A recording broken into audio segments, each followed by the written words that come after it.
A cord blood transplant is a transplant that uses umbilical cord blood as its source of blood-forming stem cells for the transplant. So essentially, it's exactly the same thing as a bone marrow transplant.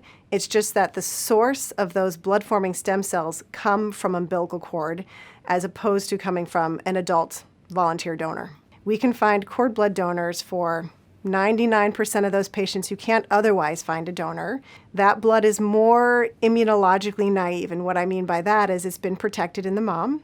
We don't have to match that cord blood donor as strictly as we would an adult donor. And so that opens up a whole new arena for patients to get their transplants. And because they don't have to be matched, we can find cord blood donors for essentially everyone who needs a transplant. The immune system that is in there is not as strong. It hasn't had to fight anything. It's uneducated. So my immune system is very strong and can fight any invaders, bacteria, viruses, things that come into my body. But when you take a cord blood unit, the T cells that are a part of that cord blood unit are pretty much happy to be wherever. They're not so aggressively attacking something they don't know. They're more accepting. So the other beauty of cord blood, the other real advantage, is that these are frozen bags of blood.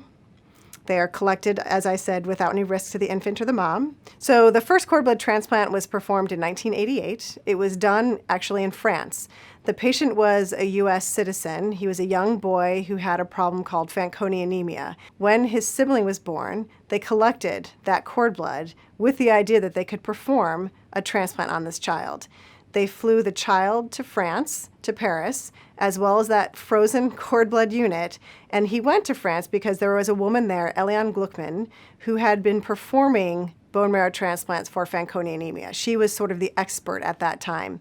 So they performed the transplant there, and that young child, who is now an adult, is doing fine, has a family of his own. And that was really the proof of principle, the proof of concept that you could take a cord blood unit, use that as your source of stem cells, not the bone marrow, not peripheral blood, but that medical waste, right? The blood that is collected from the cord and the placenta, infuse that as your source of stem cells, and it can work long term. So the major risks of a cord blood transplant are related to the fact that the number of cells contained within that cord blood unit are limited.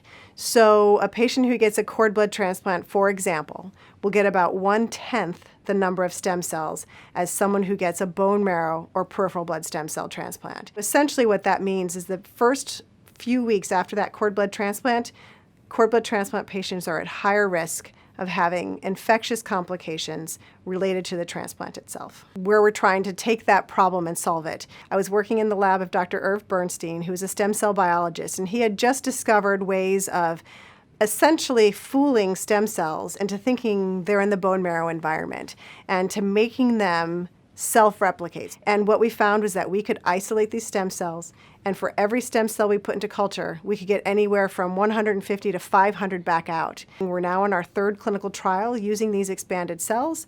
And so what that means is these patients are getting the same number of these blood-forming stem cells as someone who gets a bone marrow transplant or a peripheral blood stem cell transplant. And that's translated to a quicker time to white blood cell recovery and much less risk of infection and the other regimen-related toxicities we see early after the transplant.